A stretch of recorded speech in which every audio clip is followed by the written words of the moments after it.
ఆరోగ్యాభిలాషులందరికీ నా హృదయపూర్వక నమస్కారములు. షాంపూలు వాడకం అనేది ప్రతి ఇంట్లో బాగా జరుగుతున్నది. ఈ షాంపూలు లేని రోజుల్లో ప్రతి ఇంట్లోనూ కుంకుడుకాయ కానీ షేకాకాయ కానీ మాత్రమే ఉండేవి. రకరకాల కెమికల్స్తో చేసిన షాంపూలతో పోల్చినప్పుడు ప్రకృతి ప్రసాదించిన న్యాచురల్ షాంపూ అయిన షేకాకాయలో జుట్టు కుదుళ్ళకి జుట్టుకి మరి అనేక లాభాలు కలిగించే ఇందులో దాగి ఉన్నాయి. అలాంటి షేకాకాయలో జుట్టు కుదుళ్ళకు మేలు చేసేవి ఏమున్నాయి, మనం దీన్ని ఎందుకు వాడుకోవాలి, ఎలా సులభంగా వాడుకోవచ్చు, జుట్టుకి షేకాకాయ చేసే మేలు గురించి మనం తెలుసుకోబోతున్నాం. మొట్టమొదటి లాభం తీసుకుంటే షేకాకాయలో ఉండే natural chemical compounds tannins, mucilage ఇవేం చేస్తాయంటే జుట్టు కుదుళ్ళని డ్యామేజ్ అవ్వకుండా కాపాడతాయి. జుట్టు కుదురు ఎప్పుడైతే డ్యామేజ్ అవుతుందో అప్పుడు జుట్టు ఊడిపోవటానికి, జుట్టు గ్రోత్కి ఆటంకం కలుగుతుంది. ఎలా అంటే ఎప్పుడైతే చెట్టు యొక్క వేళ్ళు కదిలాయో చెట్టుకు బలమే ఉంటుందండి, అట్లాగే జుట్టు కుదుళ్ళు అలాంటివి అన్నమాట. అందుకని దాన్ని దృఢంగా ఉంచడానికి ఈ కెమికల్స్ రెండు బాగా ఉపయోగపడతాయి. ఇక రెండవది, చాలామంది జుట్టు ఊడిపోకుండా ఉండాలి, జుట్టు స్ట్రాంగ్గా ఉండాలంటారు. టీవీల్లో కూడా కొన్ని షాంపూలు కొన్ని కెమికల్స్ చూపించి ఇక జుట్టుకి బస్సు కట్టి లాగినా కూడా ఊడనంత స్ట్రాంగ్గా మీకు ఉంటుంది అని ఇట్లా చూపిస్తుంటారు. మరి అలాంటి స్ట్రాంగ్ హెయిర్ ఊడిపోకుండా మనకి దృఢంగా ఉండాలి అంటే ఈ షేకాకాయలో ఉండే లినోలిక్ యాసిడ్ అనేది జుట్టు ఊడిపోకుండా ఉండటానికి, జుట్టుని దృఢంగా గట్టిగా కుదుళ్ళకి అట్టి పెట్టుకుని ఉండటానికి బాగా ఉపయోగపడే కెమికల్ ఇదట. ఇక మూడవ లాభం తీసుకునే స్కాల్ప్ మనకి డ్రై అవ్వకుండా ఈ జుట్టులో ఉండే ఫైటోస్టెరాల్ మరియు మ్యూసిలేజ్ అనేది ఈ డ్రైనెస్ రాకుండా రక్షించడానికి ఇది బాగా షేకాకాయలో ఉండి ఉపయోగపడుతుంది. మామూలుగా మీకు ఈ డ్రైనెస్ ఎక్కువ వచ్చేస్తే జుట్టు విరిగిపోవటం అనేది ఎక్కువ కుదుళ్ళ దగ్గర నుంచి జరిగిపోతూ ఉంటుంది. ఆ డ్రైనెస్ రాకుండా రక్షించడానికి ఇది ఉపయోగపడుతుంది. ఇక నాలుగవ లాభం తీసుకుంటే షేకాకాయలో anti fungal, anti bacterial agents చాలా బాగా ఎక్కువ ఉంటాయి. ఇందులో ఉండే ఆల్కలాయిడ్స్ యాంటీ ఫంగల్గా వర్క్ చేస్తాయి. అంటే డాండ్రఫ్ రాకుండా తలలో రక్షించడానికి షేకాకాయ బాగా ఉపయోగపడుతుంది. అందుకని తలలో ఉండే ఈ బ్యాక్టీరియాలు, ఫంగస్, క్రిముల వల్ల వచ్చిన ఇన్ఫ్లమేషన్ కారణంగా దురదలు రావటం, తల భాగంలో చర్మానికి ఇన్ఫ్లమేషన్ కలగటం, చుండ్రు ఎక్కువ వల్ల కూడా జుట్టు ఎక్కువ ఆ కుదుళ్ళు ఇన్ఫెక్ట్ అయ్యి కూడా ఊడిపోతుంటాయి. అందుకని ఆ ఇన్ఫ్లమేషన్ని, చుండ్రుని తగ్గించడానికి షేకాకాయ బాగా ఉపయోగపడుతుంది.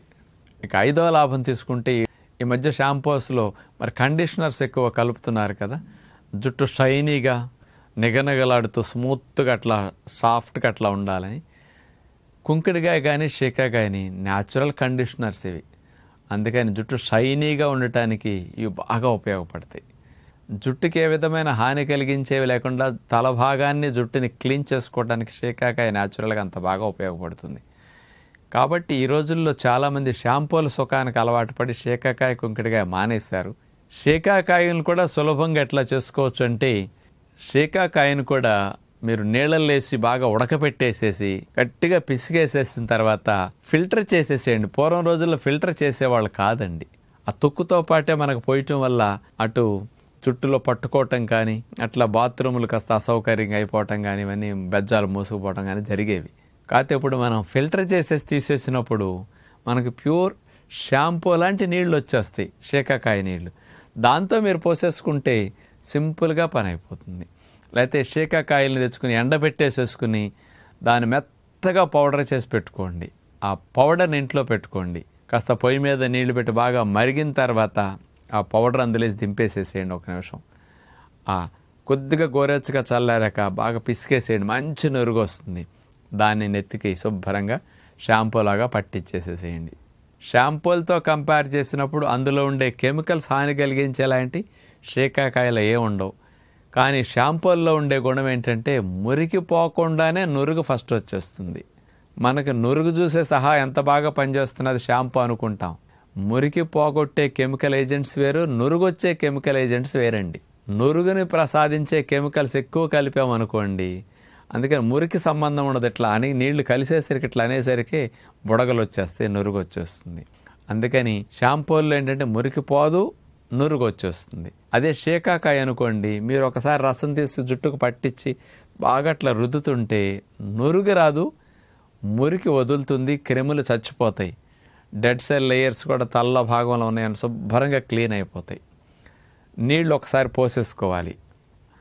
ఆ షేకాకాయ నురుగు రాకపోయినా మురికి అంతా కూడా చుట్టూ కుదుళ్ళ దగ్గర ఉన్న వేస్ట్ అంతా ఒకసారి క్లీన్ అయిపోతుంది. మళ్ళా రెండోసారి మీరు ఆ షేకాకాయ నురుగు మళ్ళీ పెట్టి రుద్దితే అప్పుడు సెకండ్ టైం నురుగు బాగా వస్తుంది. బాగా తల మాసిన వారికి అయితే రెండోసారి నీళ్లు పోసుకుని మళ్ళీ మూడోసారి షేకాకాయ నురుగు పెడితే తప్ప ఒరిజినల్గా బాగా నురుగు అప్పుడు రాదనమాట. అంటే పూర్తిగా నురుగు బాగా వచ్చిందంటే మురికిపోయినట్టు అర్థమేక. అలాంటప్పుడు జుట్టు నిగనిగలాడితే మంచి షైనీగా చాలా బాగుంటుంది అనమాట. అందుకని ఈ రోజుల్లో జుట్టు సంరక్షణ కోసం మళ్ళీ బ్యాక్ టు నేచర్ అంటున్నారు కదా, అందరూ ఇప్పుడు షాంపూల వాడకం తగ్గించేస్తున్నారు. కుంకుడికాయలు, షేకాకాయలు, ఇంకా న్యాచురల్గా హెర్బ్స్తో చేసినవి ఏమైనా ఉంటాయి, ఆయుర్వేదిక్ అని ఇట్లాంటివన్నీ జనాలు మొదలుపెట్టారు. అందుకని పెరుగుట విరుగుట కొరకే అంటారు కదా. అందుకని షాంపూల వల్ల జరిగే నష్టాలు, కెమికల్స్ వరకు జరిగే హాని అంతా మనకు తెలిసింది కాబట్టి మళ్ళీ బ్యాక్ వెళ్ళాల్సి వస్తుంది. కాబట్టి బెస్ట్ కుంకుడికాయ, షేకాకాయ, ఈ రెండిట్లో ఏదైనా మీరు ఉపయోగించుకుంటే బాగుంటుంది. ఇక ఆ షేకాకాయ రసాన్ని తలకు పట్టించినప్పుడు ఒంటికి కూడా మీరు దాంతో కనుక రుద్దేసుకుంటే యాంటీ ఫంగల్, యాంటీ బ్యాక్టీరియాలుగా బాగా పనికొస్తుంది. దురదలు భలే తగ్గుతాయి. ఆ ఇరిటేషన్స్ చర్మం మీద ఉండే బాగా తగ్గుతాయి. గజ్జల్లో, చంకల భాగంలో, పెరుదుల మధ్యలో ఉన్న ఇరిటేషన్స్ కూడా బాగా పోతాయి.